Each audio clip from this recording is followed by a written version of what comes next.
Hello and welcome to Crosstalk, where all things are considered. I'm Peter Lavelle. After the famous but failed Washington-Moscow reset, it appears now the Obama administration is preparing to embrace a very different, though historically familiar policy towards Russia. It's called containment. It worked during the Cold War against the Soviet Union. Will it work against today's Russia? And does this mean Washington has declared a new Cold War?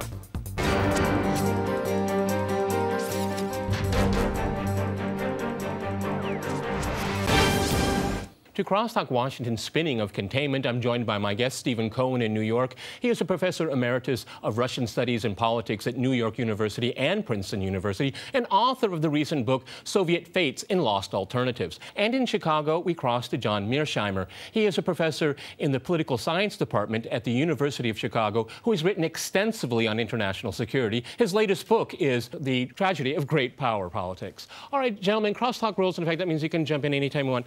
Stephen Cohen, if I go to you first, I read your article in The Nation, The Cold War Again, Whose Responsibility? Subtitle, In the Name of Democracy, the West has unrelentingly moved its military, political, and economic power ever closer to post-Soviet Russia.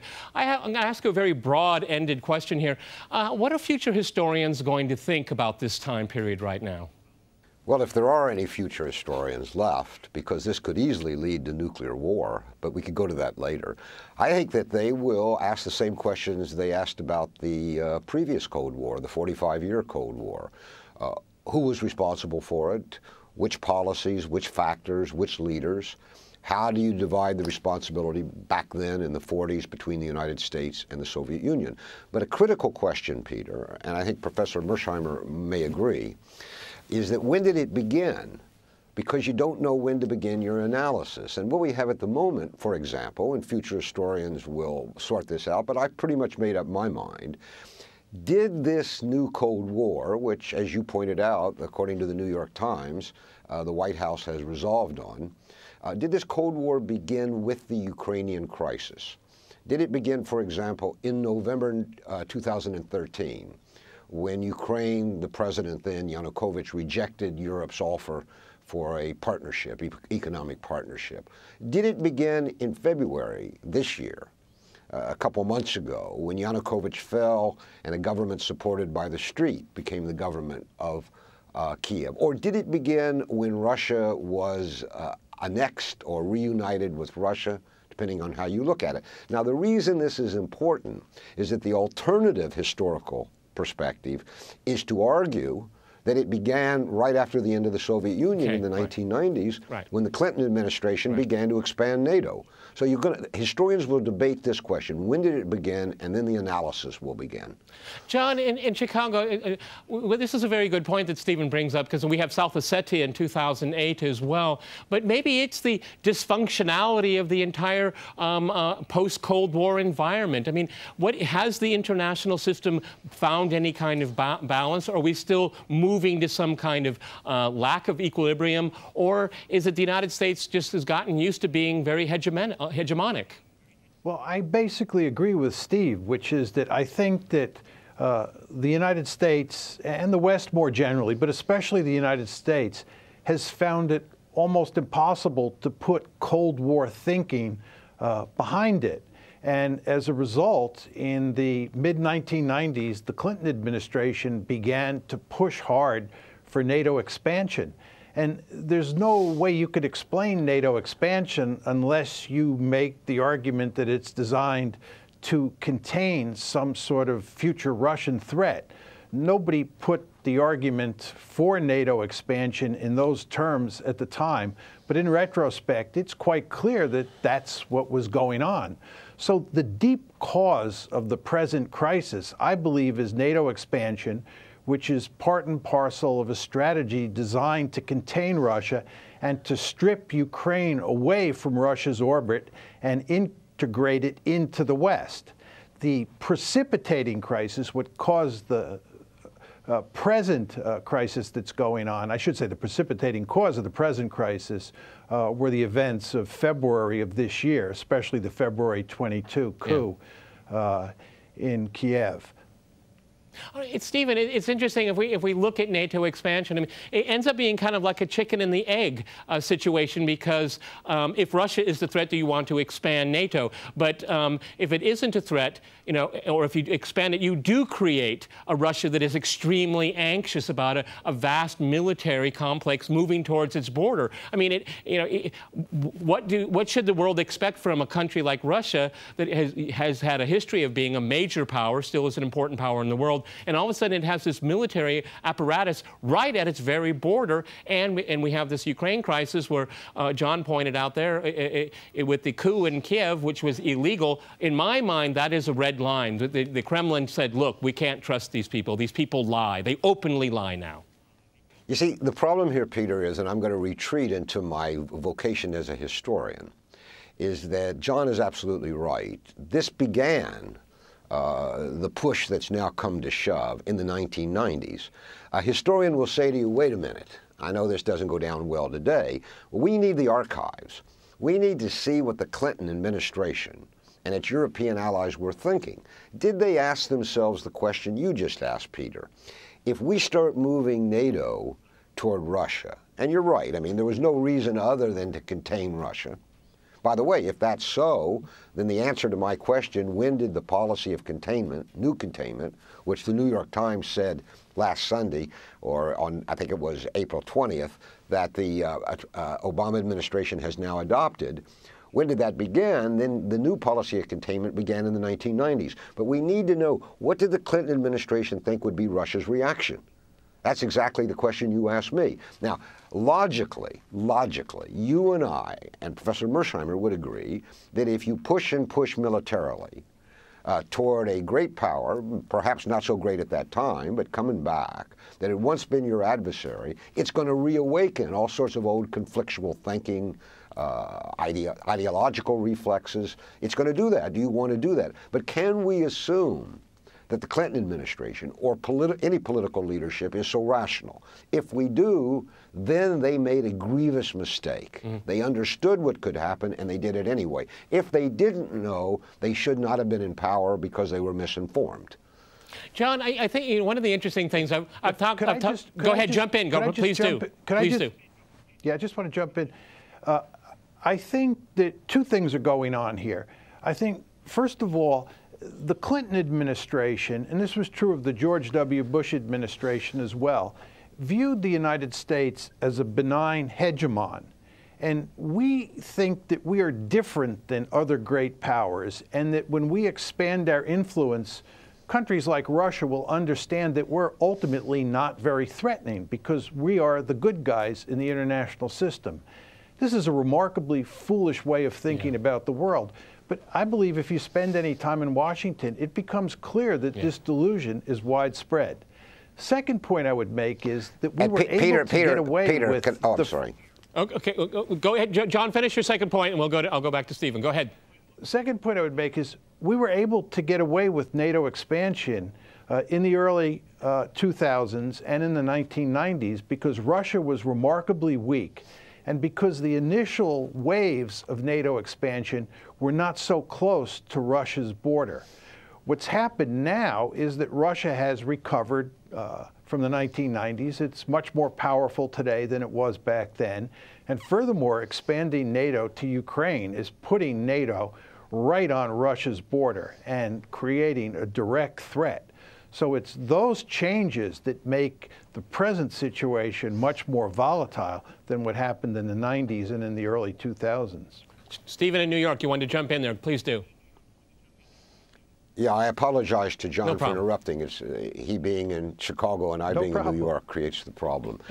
I think John's thesis is exceedingly important, and it's more than a thesis. And he being perhaps the preeminent American scholar of international affairs and American behavior abroad, we have to take it seriously. The view that American policymakers think that we behave abroad, no matter how aggressively, only benignly, and that other people will see it this way, is reflected in what's happening today.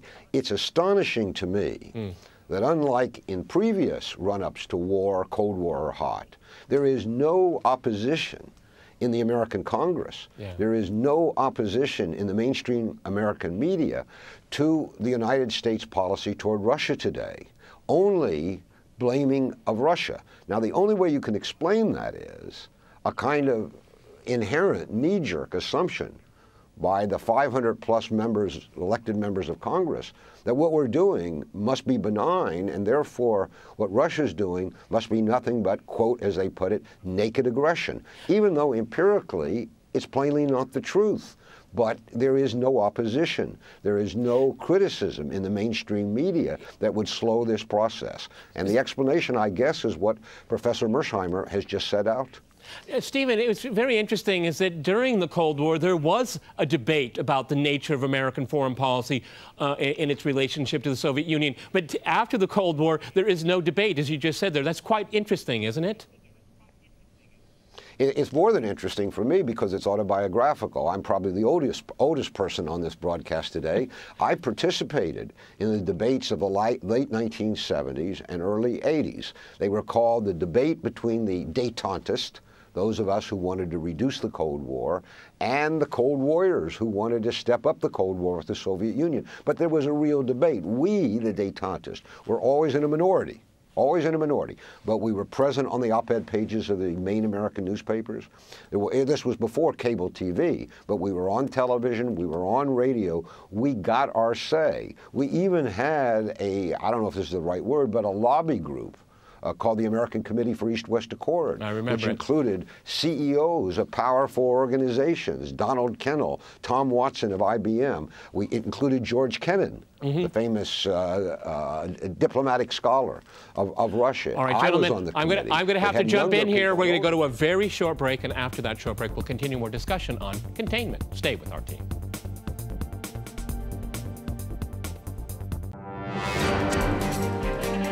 I see. Scientists. I love it.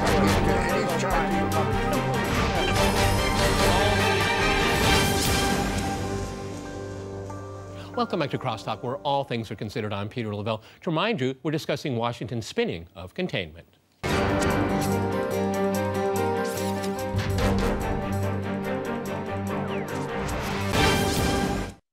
Okay, John, I'd like to go back to you in Chicago. We're all children of the Cold War, I suppose. But those days were quite simple, weren't they? I mean, it was very black and white, the good guys, bad guys. And this seems to be what the Obama administration is selling, because it looks like it's given up on dialogue, it's given up on diplomacy, it's given up on problem solving. In Ukraine, there were opportunities to avert what's going on there now, but they were missed opportunities because the United States didn't want to respect anyone else as an equal partner. Well, I think what's going on here is that the United States has a particular worldview. As we were saying before, if you go inside the Beltway in Washington, you go inside the foreign policy establishment, what you see is there's remarkable consensus among Republicans and Democrats about the nature of American foreign policy and about the nature of the world around us.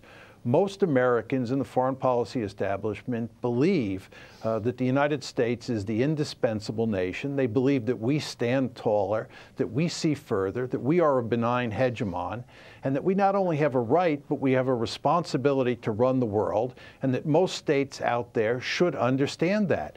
And people are baffled that the Russians don't understand that our motives are good and that what we're doing in Eastern Europe is all designed to create peace and stability. Of course, for other countries around the world, this is not the way they see things. And it's not only true of the Russians, it's true of the Chinese as well. All you have to do is follow President Obama's travels through Asia, which are taking place right now, to understand just how complicated this situation is in Asia with regard to Chinese-American relations. So we have problems all over the world because other people don't see things the way we do. You know, that's, Stephen, this is exactly where I wanted to go. It's very interesting to me is that the U.S. government and its allies, it just cannot conceive of another party's perspective. Russia's perspective and what's going on in the world is never given any airtime in the mainstream media at all. I mean, people, we on Crosstalk have been doing Ukraine-related topics for months now, and we come across people that are just baffled. They've never heard of Victoria Nuland. They've never heard about snipers in Kiev. They've never heard about Yulia Tymoshenko saying that the Russians should be killed. They've never heard these things, and these people are not stupid. We wouldn't bring them on the program, but they've never heard these things, or they thought they were just very minor things. My point is, the U.S. and its allies can't see how other people see the world. You're asking a question that I often ask myself, and it's beyond my competence to answer. I would say this, again evoking my age. I remember the time when there were so-called wise men and women who urged a President of the United States and a Congress to see both sides of any story, even if it involved the Soviet Union. There's an old American adage, there are two sides to every story. And to understand the other side, you have to walk in the other person's shoes a bit. Try as an intellectual exercise. That's an obligation, in my judgment, for policymakers who may control the fate of the world. We don't seem to have that cadre of elder statesmen. I think Henry Kissinger is one such person. But he's 90 years old, but his mind works very well. But you don't see him popping up on television. You don't see him. He published an op-ed article in the Washington Post back in March, but he came and went, and that was it. But there used to be quite a few people like that who would say to the president, yes, probably Moscow is guilty, but let's take a look at this. Let's see how we are perceived, as John would put it, around the world. How you explain that, I don't know that those people are gone. But meanwhile, because they're gone, the American mainstream media seems to instinctively filter out dissenting voices. John and I appeared briefly, fleetingly, like heretics living in exile someplace in the mainstream media. I know the feeling. Don't worry, I know the feeling. Okay. I haven't seen John since, and I don't think he's seen me either. I mean, there's a process of kind of rejection. And here's the thing, Peter, because we really are, and I think we should get to this, moving to an exceedingly dangerous moment. I have a very bleak view of what could happen. But there is this pattern that as the drumbeat of war in America builds, whether it's Cold War or hot war, dissenting voices, though they might have been there in the beginning, slowly are either overwhelmed by the war boosters or they're deleted by the kind of institutional reflexes of Washington. And that's where we are today as things really, really are moving fast toward the unimaginable, which I would say is war between the United States and Russia. Oh, that's unthinkable. But John, let's talk about contain. Okay, this is Crosstalk. Please jump in. Go ahead. I was just going to make 2 points. One is that I was one of the most outspoken opponents of the Iraq War. And it was very lonely. And it was very clear that anybody who opposed that war came under attack from all sides for being unpatriotic, for being an appeaser, for being a fool, for being a left-winger, and so forth and so on. And we did not have a healthy debate in the United States about going into Iraq as a result of the fact that there was such a consensus in the elite and people were afraid to speak out against a war that was really remarkably foolish. So in a funny way, the situation with Ukraine is not that different. Now, I think what's going on here, just to talk a bit about this, is that when the Cold War ended, what happened is that the United States emerged in a situation where it had no rival, that had the military power to check it and to make it think seriously about how to conduct foreign policy. The fact is we are so remarkably powerful that we can do all sorts of foolish things, and we don't pay that significant a price, or at least we haven't up to now, because we are a remarkably secure country. At the same time, when the Cold War ended, Frank Fukuyama wrote this very famous article called The End of History that basically said that history was on our side. We had defeated fascism in the first half of the 20th century and communism in the second half of the 20th century, and the wind was at our back. Everybody was going to end up looking like us. So we felt incredibly good about ourselves, and we thought that we could go out in the world and reshape the world in our own image because we, again, had the wind at our back. And when you couple that basic worldview with the fact that we did emerge as a remarkably powerful country, full of self-confidence, it's hardly surprised that we have been marching all over the globe for the past 25 years trying to slay all sorts of dragons and thinking at the same time that we are a benign hegemon, which of course we're not. And as a result, we have done a pretty terrible job of running foreign policy. And the latest manifestation of it is this crisis in Ukraine. Stephen, we all remember containment. Can it work today in this kind of environment? I mean, with globalization and whatnot. I mean, it seems to me that the Obama administration, they have just given up, which is shameful on their part. They've made a lot of moves, particularly in Ukraine, and not been responsible. I mean, who knows what's going to happen to Ukraine? It could turn into a failed state. It didn't have to be that way. It didn't have to be a failed state in the center of Europe. So what would containment look like in the 21st century against Russia?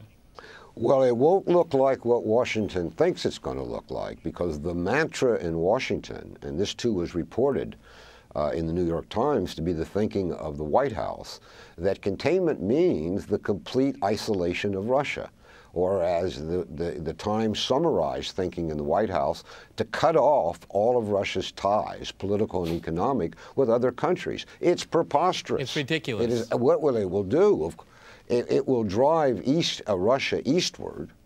It will expand and solidify the emerging alliance between Russia and China. But you will note that India and Iran and many Latin American countries are not taking the American side in this. And by the way, it was interesting that even Israel didn't show up. Did not vote. Exactly. They didn't vote for the UN resolution. Well, that's very significant. So you cannot isolate Russia with a new containment. Can you draw a new divide in the world order? You can. And that would be reckless and dangerous. And I'll tell you why. The old stabilizing rules, the stabilizing rules that evolved to keep the first Cold War from becoming a hot war, no longer exist. That's the first reason. Secondly, the epicenter of this Cold War is in Ukraine, on Russia's borders, not in faraway Berlin. And that's why, Peter, I want to quarrel with you. I don't think you meant this literally. It was kind of like, oh my gosh. But I don't think war between the United States and Russia is unthinkable. And you can see how it might happen. Yes. If Ukraine tumbles into the civil war that it's on the verge of right now, Russian troops may enter Ukraine in the east. NATO troops, which are being mobilized as we talk in Eastern Europe, would enter perhaps Western Ukraine across the Polish border, and then the power of Russia and the United States will be eyeball to eyeball, and that is the Cuban Missile Crisis. And you can remember how close we came to war then. So I wouldn't say it's unthinkable. I think it's obligatory on us today to think about that horrible prospect, so we can get our leaders. And by the way, Russia could help here too, but it's being driven by Moscow, by Washington now, to pull back before it's too late. Okay, John, you know, it's interesting. This is 2014, but in 1914, the major powers tripped themselves into a war. This is what Stephen's talking about right now. Well, I think that 1914 was fundamentally different in that Imperial Germany was a remarkably powerful country. And I believe it was bent on dominating Europe, and I believe it was principally responsible for the July crisis and World War I. Today, we're dealing with a Russia that is remarkably weak compared to the Soviet Union, compared to Nazi Germany, compared to Imperial Germany. The idea of trying to contain Russia doesn't make any sense to me, because you're not talking about a country that is bent on widespread aggression in Europe. Yes, they took Crimea. I find that hardly surprising. And I think if they try to take eastern Ukraine, that would be a huge mistake. I don't think it's going to. I'm sorry, gentlemen. This is one of the best pit. crosstalks we've ever had. Many thanks to my guests in New York and in Chicago. And thanks to our viewers for watching us here at RT. See you next time. And remember, crosstalk rules.